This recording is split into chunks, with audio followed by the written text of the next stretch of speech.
Greetings, everybody, and welcome to Rishikul Online School of Learning.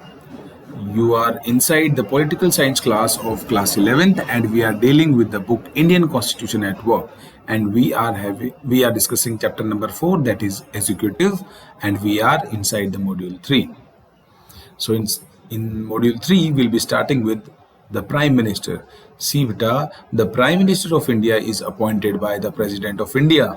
Prime Minister is the real head of the government and he is the leader of the majority party in the legislature. He has the support of majority in Lok Sabha.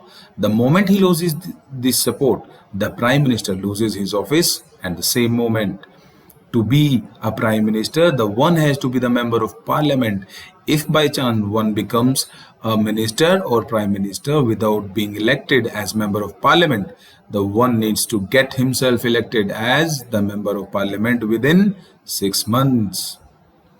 Now we will be discussing the functions of prime minister. He decides who will be the minister in his council of ministers after having appointed by the president. Now, next is he will allocate the ranks and portfolios to the ministers. After that, depending on seniority and political importance of the ministers, these ministers are given ranks of cabinet minister or state minister or the deputy minister. See, students, when any prime minister dies, the council of ministers dissolves automatically.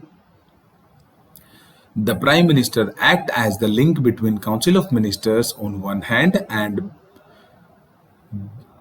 he will be playing or acting as a link between President and Parliament on the other hand.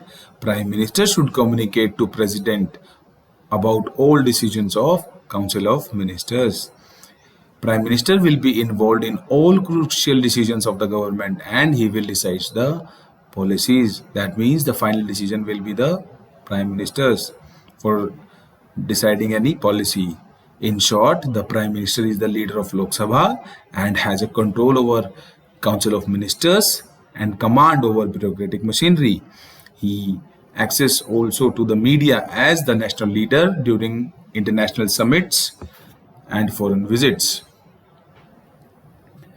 See, beta, this is the Council of Ministers. According to Article 74, there shall be a Council of Ministers with the Prime Minister at the head to aid and advise the President, who shall, in the exercise of his functions, act in accordance with such advice, provided that President may require the Council of Ministers to reconsider such advice, and the President shall act in accordance with the advice tendered after such reconsideration. So next is Prime Minister is the head of the Council of Ministers. The Prime Minister, after his appointment by the President, will decide who will be inside the Council of his Ministers. See, beta, according to the 91st Amendment Act 2003, the Council of Ministers shall not exceed 15% of the total numbers of the members of the Houses of the People, that is the Lok Sabha. Okay, and the last but not the least is the Council of Ministers with the Prime Minister are collectively accountable to the legislature as they are the leader of the majority party in the legislature.